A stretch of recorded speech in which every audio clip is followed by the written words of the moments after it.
છું કે સંકલન સમિતિને જો હકીકતની લડાઈ આપી હોત તો 16 તારીખે રૂપાલાભાઈને ફોર્મ ભરવા દેવામાં ન આવત. એ તો બધું ઠંડુ પાડી દીધું. આટલું મોટું મહાસંમેલન યોજ્યું. મારા ક્ષત્રિય સમાજના ભાઈઓને અમે બહેનો આપણી જીત જ થઈ છે. હું મેસેજ કહેવા માંગુ છું કે મારા ભાઈઓ ત્યાં ભૂખા તરસા જે આવ્યા હતા ને એ અમારા બહેનો દીકરીઓ માટે આવ્યા હતા, નહીં કે સંકલન સમિતિ માટે કોઈ આવ્યું હતું. સંકલન સમિતિને એમ હોય ને કે અમારી માટે આવ્યું હતું તો ભૂલી જાજો. આ તો અમારે બહેનો દીકરીઓની લડાઈ માટે આવ્યા હતા ત્યાં, અને આખા ક્ષત્રિય સમાજને ગુમરાહ કર્યો. પદ્મિનીભાઈ એકલા લડશે હવે આગળ? જી ના, હું શું કામ ભાઈ એકલી? બરાબર, એકલી શું એ લોકોને એ તો કરું તો મને એકલી તો પાડવી હતી. બરાબર, અમારી લડાઈ જે છે પછી આગળ જોશું અમે શું કરું કે શું નહીં કરીએ, પણ જે હકીકતની લડાઈ હતી એ પૂરી થઈ ગઈ. જે અમારે આંદોલન કરવું હતું એ ટાઈમ વયો ગયો. આજે ફોર્મ ભરાઈ ગયું. કાયદા કાનૂન એટલા કડક છે. મારા ભાઈઓને હું કોઈને એવા ઉશ્કેરાવીશ નહીં કે કાલ સવારે એને હેરાન થવું પડે. ક્ષત્રિય સમાજ કોની સાથે છે હવે? એ ક્ષત્રિય સમાજને જોવાનું છે. હવે કઈ રીતનું આંદોલન રહેશે? હવેનું આંદોલન એટલું જ રહેશે કે આગળ જોવા જઈએ તો આ લોકો હવે કોંગ્રેસ ભાજપ સામે સામે આવી ગઈ છે. હવે આમાં બેનું દીકરીનું કઈ રહ્યું જ નથી. હવે તો આમાં રાજકારણ આવી ગયું. બરાબર છે? આપ માનો છો કે આંદોલન હવે પૂર્ણતાના આરે છે? હવે તો હું જઈને અંદર પ્રશ્ન કરું છું કે શું કરવાનું છે. સંકલન સમિતિનો નિર્ણય માન્ય છે. હવે એ તો સમાધાનની કોણ કે છે સમાધાન? વાત થાય તો રેડી છે સમાજ? ના, સમાજ તો આજે પણ રેડી નથી, કાલ પણ રેડી નતો ને. પણ સમાજ હવે હેરાન થઈ ગયો છે. સમાજને હેરાન કરી નાખ્યો, ગુમરાહ કરી નાખ્યો. સમાજ હવે કોઈ રસ્તે જઈ શકે એમ નથી. બરાબર છે? આજે કાયદા કાનૂન એટલા કડક છે કે અત્યારે હું મારા ભાઈઓને એમ કહી શકું એમ નથી કે આંદોલનમાં નીકળો. બરાબર છે? આજે કલમ કાયદાની બહુ મોટી છે અને એ હું કોઈને હાથમાં લેવા નથી માંગતી, અને હું કોઈને કાયદાનો અભંગ કરો, કોઈ ઓલું કરો, એ પણ હું કોઈને સલાહ નહીં દઉં.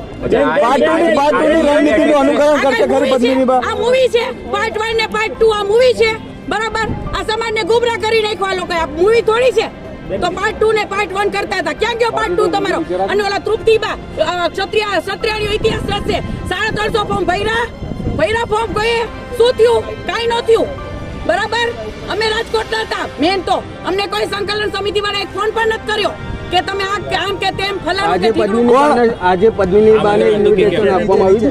જી ના, મને કોઈ સંકલન સમિતિ તરફથી ઇન્વિટેશન નતું આપવામાં આવ્યું. મને પીટી જાડેજાએ ફોન કર્યો હતો અને પીટી જાડેજા ત્યાં એમ કહેતા હતા કે સંકલન સમિતિ સારી નથી, સંકલન સમિતિ મને પણ બોલવા નથી દેતી, સંકલન સમિતિમાં હું છું પણ નહીં, ખાલી હું રૂપાલાભાઈના ઓપરેશન સુધી સંકલન સમિતિમાં છું.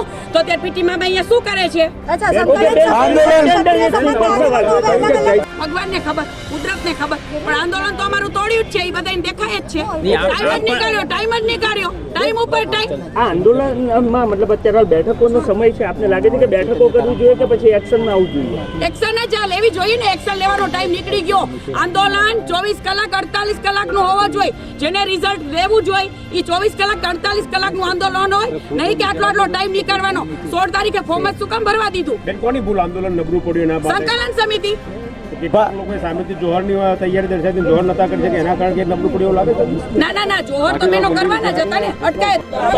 ભાજપ કોંગ્રેસનું સ્વરૂપ કોને આપ્યું આંદોલનને? હવે એ તો ખબર નહીં. એ જ નથી વિચાર આવતો. પેલા એવા નારા લગાડતા હતા બીજેપી તુજસે બેર નહીં, રૂપાલા તેરી ખેર નહીં. તો હવે કોંગ્રેસ નું આવી. બરાબર, તો શું ખીચડી શું પકાવે છે?